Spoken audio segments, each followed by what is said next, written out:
আসসালামু আলাইকুম। আবার নতুন ভিডিও আপনাদের মাঝে হাজির হলাম, আর আপনাদের সাপোর্টে আমি অনেক খুশি। যেটা বলতেছিলাম যে আমরা এখন বর্তমানে বালিগাঁও থেকে বাড়াই গেছি, এখন সোজা আমরা ঘোড়াদৌড়ের উদ্দেশ্যে যাইতেছি। আর ঘোড়াদৌড় থেকে সোজা আমরা মার উদ্দেশ্যে যাবো। দেখতে দেখুন আইসের আমাদের ভিডিও, থাকেন সাথে সব সময়। ধন্যবাদ।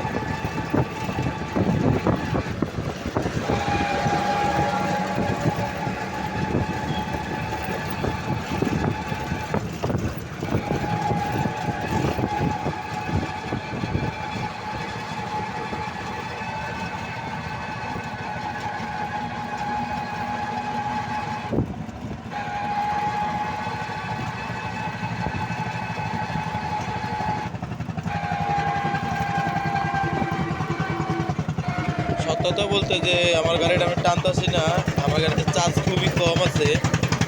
বিশেষ করে এটা আমার বন্ধুর গাড়ি, তো আমার বন্ধুর গাড়ি ব্যাটারি মারি খাওয়া, বেশি আর কি চার্জ থাকে না। তারপর রিক্স ছিল একটা বালিগড় টিপ লয়ে আইছিলাম 200 টাকায়। বালিগড় টিপটা নামাই আমরা আবার মার উদ্দেশ্যে ব্যাক করছি। দেখতে পাচ্ছেন যে আস্তে আস্তে চালা যেতেছে, যাতে আমি মা পর্যন্ত এই চার্জে পৌঁছাতে পারি। এটা হলো কয়েন বাজার। আস্তে আস্তে আমরা সুন্দর সামনে আগে যেতেছি। এটা হলো কয়েন বাজার যে বালিগাঁও স্ট্যান্ড যে কওয়া হয়, সেই বালিগাঁও স্ট্যান্ড। এটা আচোদা আইছে।